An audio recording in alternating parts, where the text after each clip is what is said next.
right? The conversation surrounding Shemar Stewart. Shemar Stewart is the Bengals' first round pick. He hasn't been practicing amidst a contract dispute with the organization.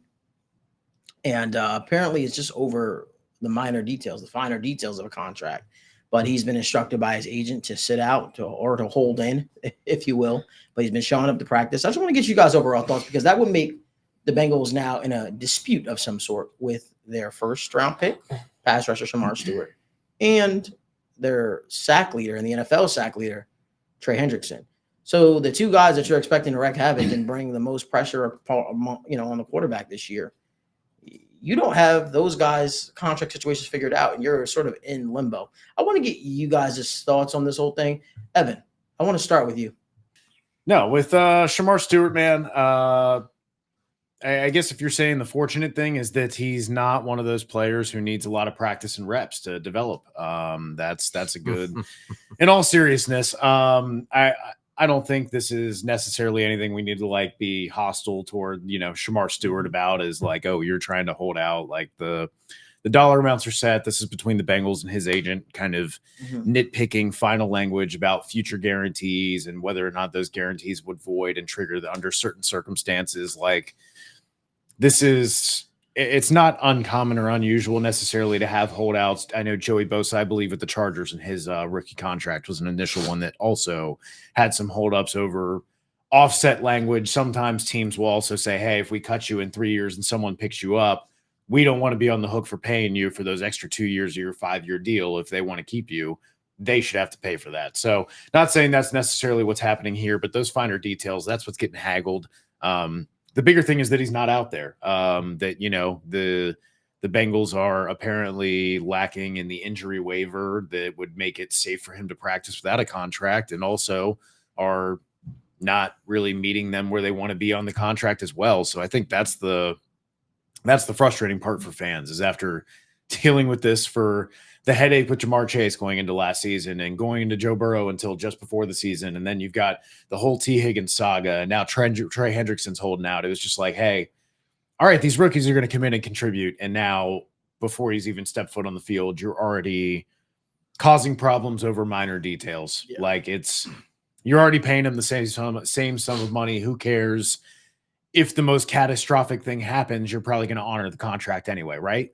That's where I come at. So what are we really debating here? Yeah. I agree. Just in general, it's just pretty frustrating overall, not for any side specifically.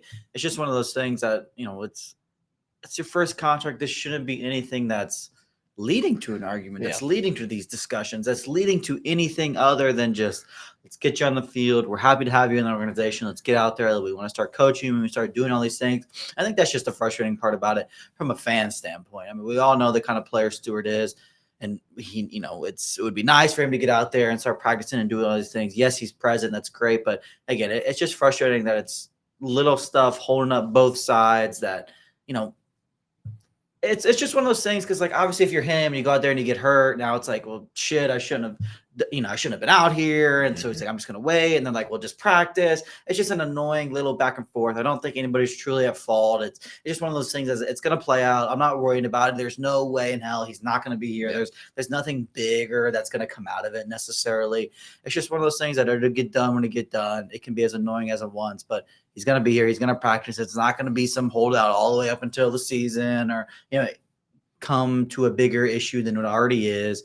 It's going to get done whenever it gets done. We can all be frustrated with it as much as you want, but it's everybody's fault. It'll get done.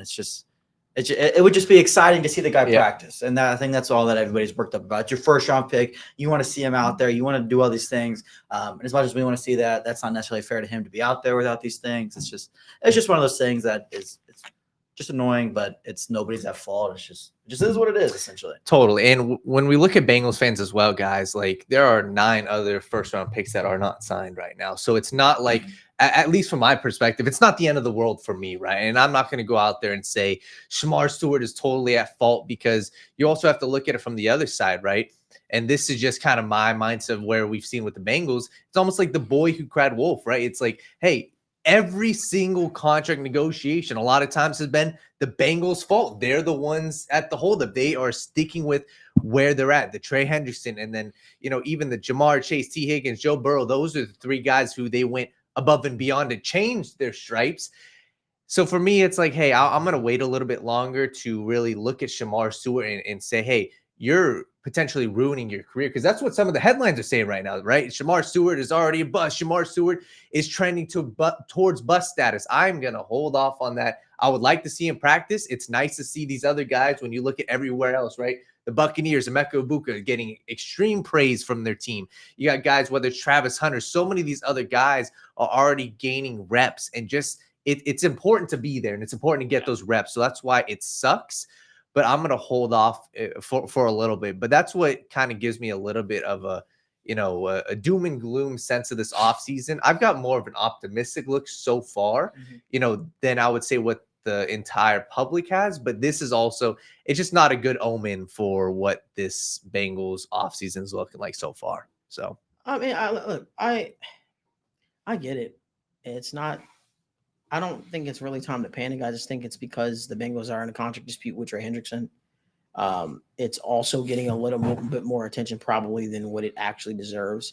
That all being said, I do agree with a lot of sentiments in the comment section. This is a guy that you want to see out there. This is a guy that you hope can get those reps. And this is a guy that you hope can be a productive member of this Bengals defense in year one.